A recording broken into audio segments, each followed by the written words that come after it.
Awez, and today we're reacting to the problem with locking in. I've always had a problem with locking in for a very long time, but at the same time though, it's one of those things that is like too much of a good thing is a bad thing, bro. Like drinking milk, good to drink milk, I think. But if you drink too much milk, you get sick. So it's like that. And that's just locking in. I think it's just anything in general when it comes to life. And any good thing that you do too much of just starts becoming a bad thing. So without further ado, comment, like, subscribe, and this.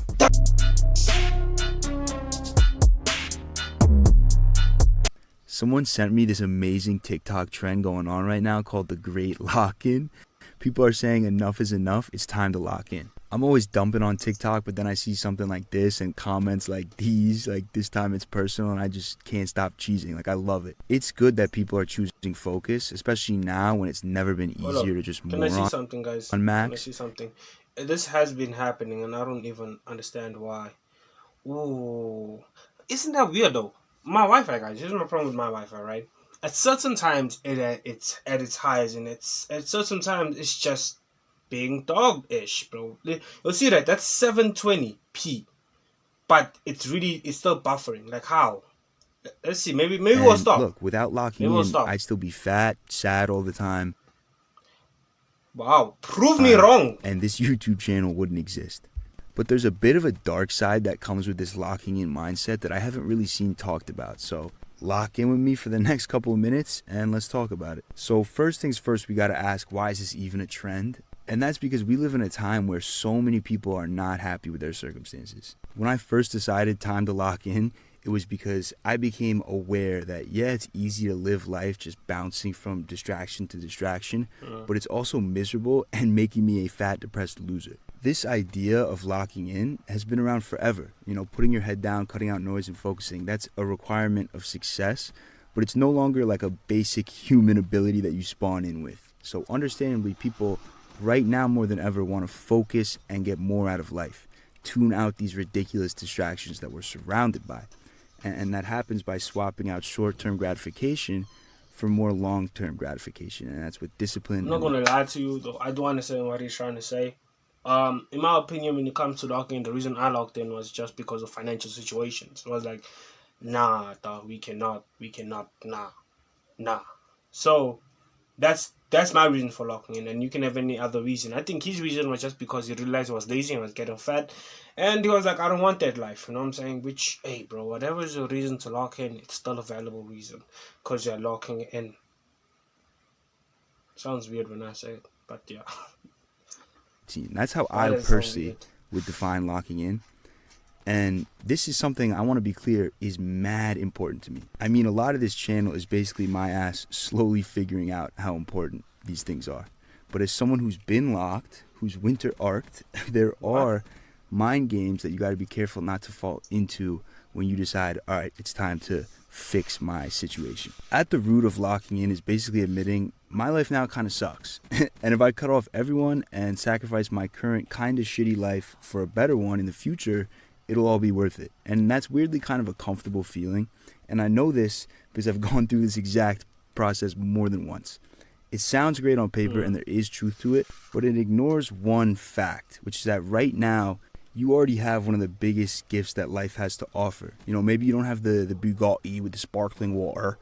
You don't have the baddie with the fake knockers, the yacht, whatever. But you have something none of these billionaires can buy, which is life, which is youth, bro. You will never be as young as you are right now listening to this video. It's obviously important to build towards a better future, to have goals, and only a bozo is going to argue otherwise. But why do you think that successful people are always saying you need to enjoy the process? The process, the process. All you ever hear from these guys is how important the process is. And I realize it's because the process, the journey, that is life. If the grind is miserable, but you finally get to where you want it to be, newsflash, buddy, you're still going to be miserable. This is the root of the famous midlife crisis. You finally get what you sacrificed everything for, and you just start bugging out because it didn't fill this hole that you thought it would. This life thing, we only got one of these suckers. And understandably, you might be thinking, what does this kid know about? Like, I'm literally 25, so how could I be talking about midlife crisis and success? And I'll tell you, I didn't understand this until I was sitting in a hospital bed thinking, like, nah, is this really it? Like, did I really botch this life thing? that it could end now and this would be it. And thank God it wasn't, right? But I swear it was like having a midlife crisis in my 20s. It slapped me. I can agree. I don't know about the midlife crisis. I wanted to post it a while, but I wanted him to really get into his bag, you know what I'm saying? But I'll be honest with you, the reason I locked in was because, dog, not even like financial situation. Is like, dog, I've been trying to lock in for a long time, and I've been in denial of certain things that I just was not really. You know what I'm saying? I've always had the ability to do great things or to do a lot of things because of focus and because of luck and intelligence and all these extra anything. I don't know why it works. It works, right? But I've always been able to do those things. But because of, well, circumstances that honestly were my fault, I just thought that it does, as long as I do the bare minimum, my life will be great. And every time I ever did the bare minimum, it was just ass. Horrible. And instead of blaming myself, I would blame the whole world. I'll blame people. I'll blame this. I'll blame that. I'll blame that. Instead of just saying, no, you messed up, I would say the world messed up. Right? So there's that part of the reason why I locked in, per se. And when he says that you won't love the process, I'll be honest with you, yes, you have to love the process. You have to learn to love the process. You know what I'm saying? And if you still hate the process after a few months, stop it. Stop it. This is not for you. Me, like when it comes to this YouTube thing, there was a moment in time where I think I just did not want to post. And I think today was the day. I did not want to record anything. I just wanted to sit the whole day and relax. And then I just went back into it. I just forced myself into recording, and the first few videos was ass. I couldn't, like, I was in there, but I wasn't in there. I wasn't really reacting that much I would react to, or I wasn't really enjoying the process. It was almost like doing a job to do a job. And then I ate some food, and then I sat down and I relaxed with myself, and then I watched the Ice Speed video where he was basically chilling with his bodyguards, and then I was like, damn, that's so cool. I'd like to do that one day. And then now I'm back here. I don't know why I'm telling you this, but it's like that. It's like I've just from watching watching iShow Speed video, I've relearned to love the process. Like, even when I just was feeling I didn't want to do the process, I relearned to love the process.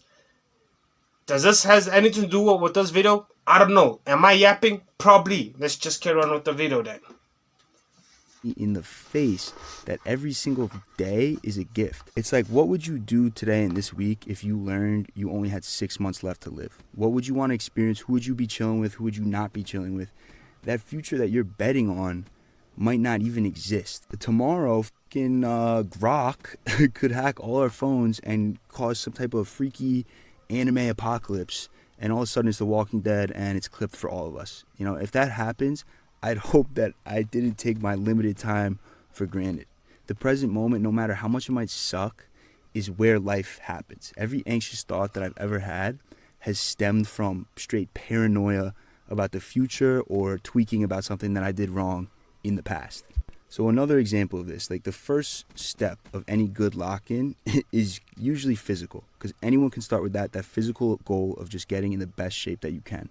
That's something you can work towards regardless of your situation, whatever. You can find time to work out. And it's been huge for me, I can't lie. But it also helps me with my point. So I've been doing this for years. I've been going to the gym. And I know that the way that I look now is vastly different than when I first started. But sometimes when I look in the mirror, I'm looking at myself and I'm like, I still see this little shrimp who doesn't lift looking back at me. I'm like, yo, I look so weak. I should be stronger. I should be doing way better. I should look better.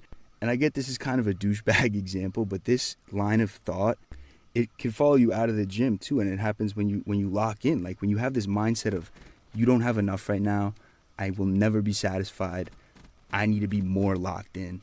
That's good. That's a good, driver. But what happens is it prevents you from appreciating your progress. You can't be proud of yourself for what you've done so far.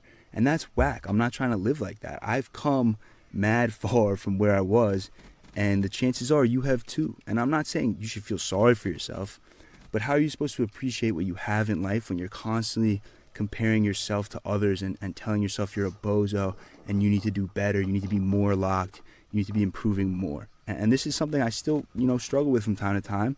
And it's where this self-improvement thing gets whack. There's like this guilt it creates when you're inside of it.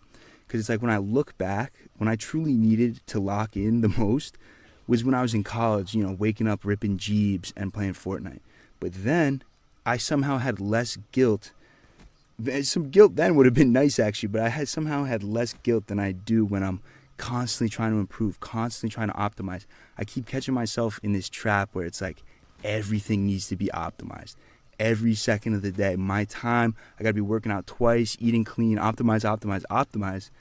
But I'm realizing like some of the best things in life aren't gonna be optimal. I can't optimize spending time with my little niece or, trying a new restaurant with the bros. Something I'm picking up on is that I'll never reach this point where everything just clicks all of a sudden. Like there's always gonna be something that I can be doing better. And I see a lot of goobers online try to preach improvement like it's this black and white thing. Like you can either be always locked and dedicating every second of your day to doing something that makes you either smarter, richer, or more efficient in some way, or you're just a lazy bum who doesn't, want it enough. Like tweets like these I see all the time. If you're under 30 and have no responsibilities, I recommend working as many hours per week as humanly possible. You'll never be able to work this hard again. And it's like, okay, dude, I don't know if this is propaganda from big corporate or what, but this mindset ignores that simple fact, which is that we might not be here tomorrow, dude. Like, you don't want to be that guy that's so focused on themselves that they can't make time for others. And last winter, that was me. I did the infamous winter arc. And look, I got into the best shape of my life, mentally got into a way better spot, read a ton of books. I grew this YouTube channel, all good things. And I don't regret doing this. I don't regret taking that time. But looking back, a couple of months later, it's like, damn, I don't even remember anything from this time period. I look back at my memories on my phone and there's nothing there. I'm like, damn. And maybe that's a bad example because winter is actually a great time to, focus on yourself. And I don't regret taking this time. To be honest, I'm grateful for it. But what I'm saying is I don't want to go my whole life like that, where it's like I was so focused on improving all the time that I don't even remember anything. It's like, yeah, I'd be ripped, probably. Yeah, I hear him though. I hear him. When it comes to me and this YouTube thing and like basically generally everything. So before I did YouTube, guys, I used to like write. I used to do web novels, right? I was a web novel writer.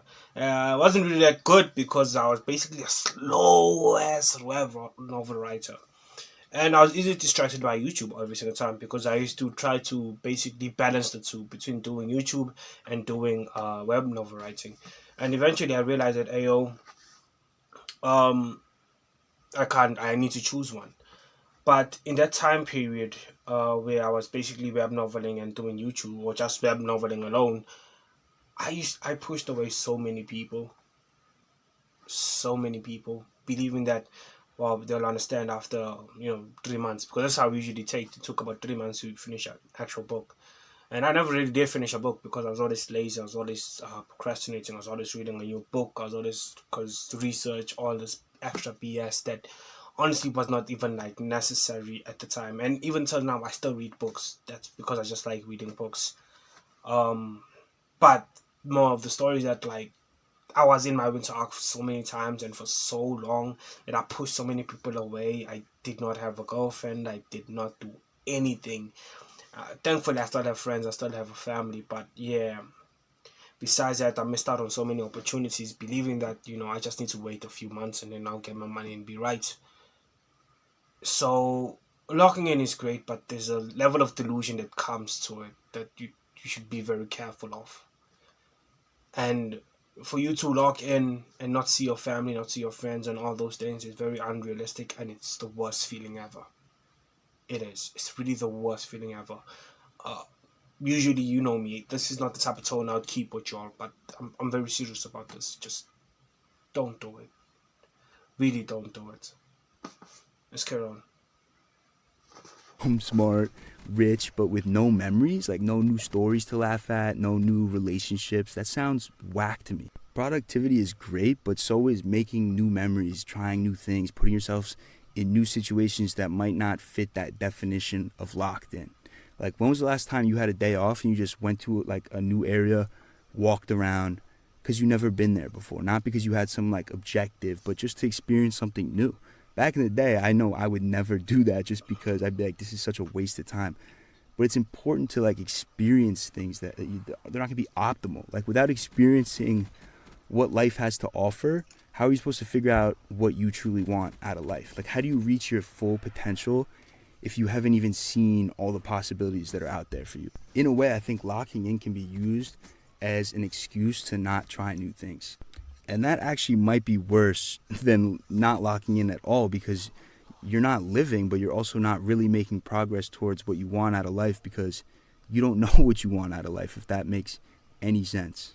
Like I said, you're only going to be this young once, dude. So enjoy things. Like, definitely lock in, bro, because at this point, the way things are looking, you have to lock in. We don't really have a choice. So yeah, get better every single day. This is something that I'm doing now. It's like, you just got to get better every single day or you're going to get cooked.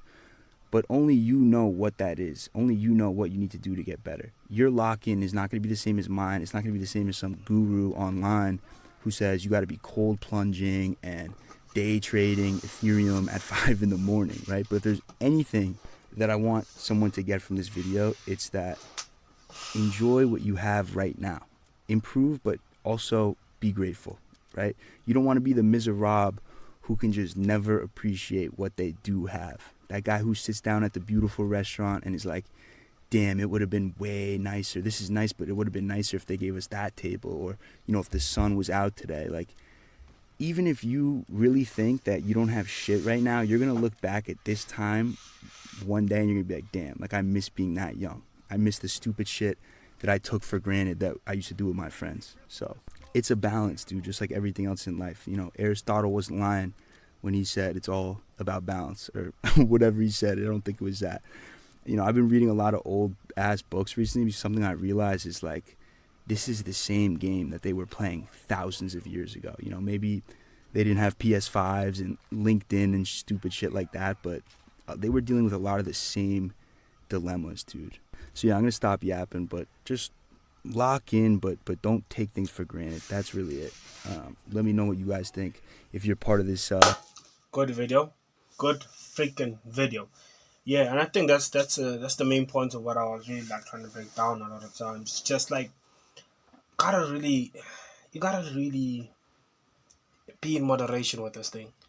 If you wanna lock in, lock in. I'm not gonna hold you. I'm not gonna fault you. I'm not gonna do next about it, because, well, that's your journey, and I hope that you get through it and become a better person at the end of it. But do it in consideration, and do it very understanding that your goal as a human is to be a human, not to be an AI, not to be a robot, not to be this basically Rambo-esque character, or I'm looking for a female counterpart of Mrs. Perfect. But yeah, not to be this perfect person that you think of when you think of a perfect person. Your job is to be you, and to be the best you out there. That is your ultimate job. And the only way to be you is just to be you. You know what I'm saying? It's not really complicated, because when you make it complicated, it gets complicated. So, without further ado, thanks for watching the rest of the video. Thanks for chilling with your Owen. Comment, like, subscribe. And until next time, I've been the Lost Owen. Yo.